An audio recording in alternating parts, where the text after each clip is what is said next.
Hello and welcome. I'm Tohit.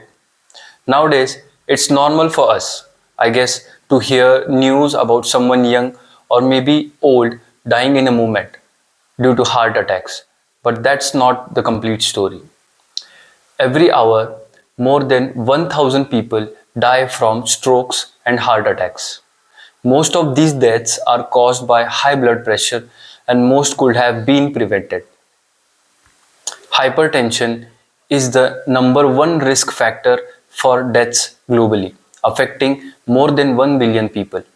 It accounts for about half of all heart diseases and stroke related deaths worldwide. I am not a doctor or a health professional, but I believe as a researcher, it's my job to present you the facts that world is facing in these challenging times. I hope this information will help someone in some way or another that might save a life or prevent the disease. Hypertension does not cause any symptom on its own, which is why it's often referred to as the silent killer and often remains hidden until caught during a monitoring or evidence in a hypertension associated disease such as heart failure or stroke. Each year, today on 17 May, World Hypertension Day is held that aims to raise awareness of the importance of blood pressure control. It focuses on prevention, early diagnosis, and proper management of hypertension and calls for greater attention to improve treatment rates among healthcare professionals. So let me take this moment to remind you of the critical importance of recognizing and managing high blood pressure, not only to prevent stroke but also to optimize outcomes.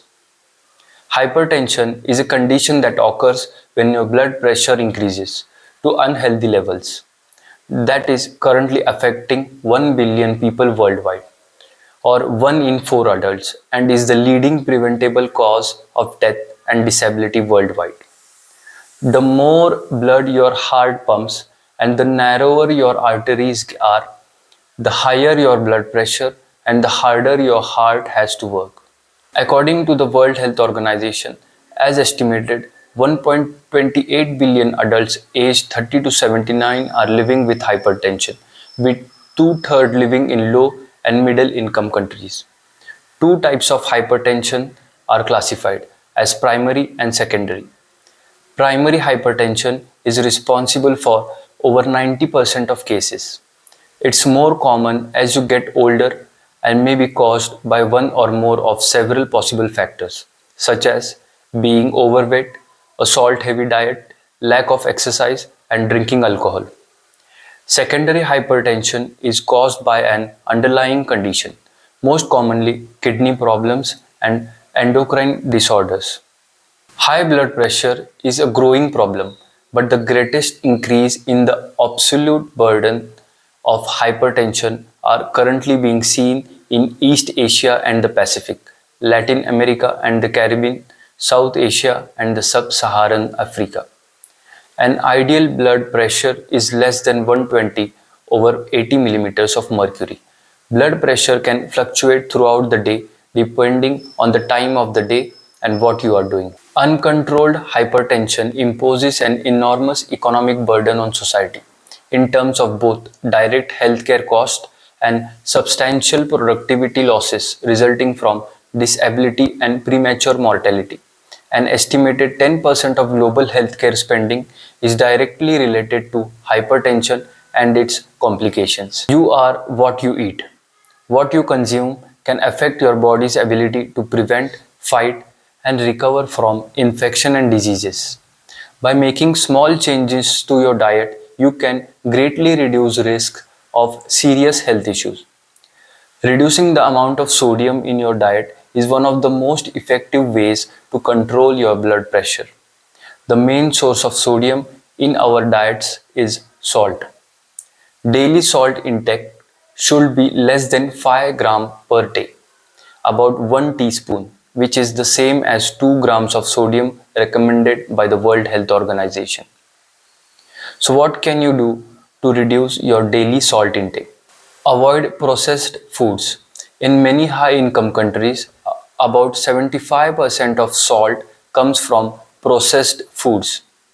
Replace salt and spices that are high in sodium with other seasonings such as garlic, lemon, and pepper.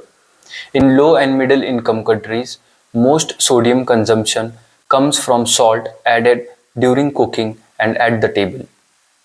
Switch to a reduced sodium alternative. Potassium salts may even have a beneficial effect on your blood pressure. So, what can you do to prevent high blood pressure?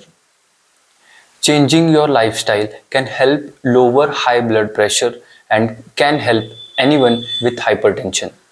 Many who make these changes might still need to take medicine. So, what to do? Eat more vegetables and fruits. Sit less, be more physically active, which can include walking, running, swimming, dancing, or activities that build strength like lifting weights. Get at least 150 minutes per week of moderate intensity aerobic activity or 75 minutes of per week of powerful aerobic activity. Do strength building exercise more than 2 days each week. Lose weight if you're overweight. Take medicines if prescribed and keep regular appointment with your health care professional. What not to do? Stay away from foods with a lot of unhealthy fats like saturated and trans fat. Don't smoke or use any kind of tobacco. If you drink alcohol, try to avoid as much and always take your medicines and don't skip doses if told by doctor. Lowering high blood pressure can help prevent heart attacks, strokes, kidney problems, and other serious health issues. This can sound like small changes, but can seriously make a big difference for your health. So, how can you reduce the risk of hypertension? To reduce the risk of hypertension, focus on lowering and managing stress, checking your blood pressure regularly, treating high blood pressure if you have it, keeping other medical conditions under control, and reducing your exposure to polluted air. So in future, hypertension is to be the most significant public health challenges and the biggest contributor to the global burden of disease. Improving health outcomes worldwide will require concerted global action to address the burden of hypertension. The field of hypertension needs transformation. Its future will depend on the successful convergence of digital data and biotechnological and biomedical sciences coupled with their implementation in healthcare delivery with new models of delivery and effective strategy for population health. Thank you for watching. Take care.